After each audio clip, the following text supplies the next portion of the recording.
But back to inlaying for the underglaze, I use precision tips when I'm underglazing. The one that I'm using here is the Sim one. It is the small red bulb. It's my favorite for the black, just because when I'm doing the black, I'm inlaying solidly for almost an hour. I want to say it would take me to inlay an entire mug. So just the comfort level of it in my hand. But these are pricey, so I can't afford those for all of the colors.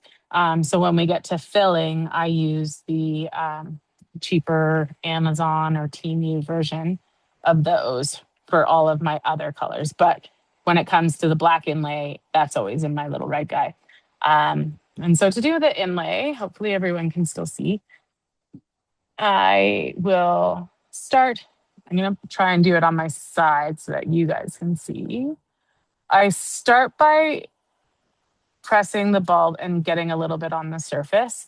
I'm not touching the tip of the precision tip to the piece at any point. I let that little ball pool on the surface. I'm going to pick a random spot to start.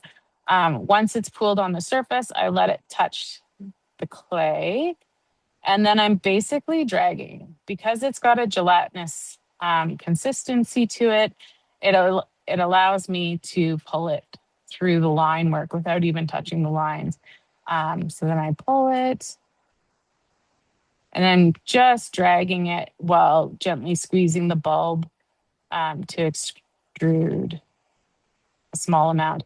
I'm very gently squeezing the bulb. If I have tired hands or shaky hands, which I'm surprised I don't right now, based on my nerves, then it makes it a little bit more challenging. But everything seems to be pretty steady right now, so that's good. But if I had shaky hands and was dipping the tip of the precision tip in and out of the underglaze, that can make the tip, it'll clog it up a little bit and it just will make it a little harder to track. At which point I always have a little sponge beside me on the table just to clean up any excess off the nozzle there. So I'm using them the exact same way as I use that black one. I let a little bit come to the surface. Once I know that it's not going to explode all over my piece, I'll take it down.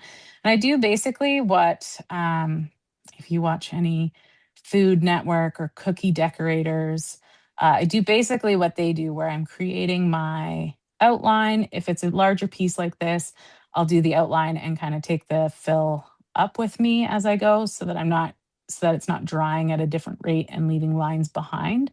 Because if your underglaze does dry, it will leave a little haze, which you can buff out later. That's no problem. You can buff it out with a little sand after it's been bisqued or prior to. But I usually will fill it and then I'm just dragging. I'm not touching the piece again. I'm just dragging that puddle of underglaze around and filling it in to completion. And then I pick what other areas I want. I like to do multiple shades in the piece. So this fox would be 3 different shades of orange. So I'm picking where I'm putting that, and it doesn't have to be the same on each one. I usually don't make this many of the same piece at the same time. So they're normally all different in their own way. But these ones are pretty close to similar.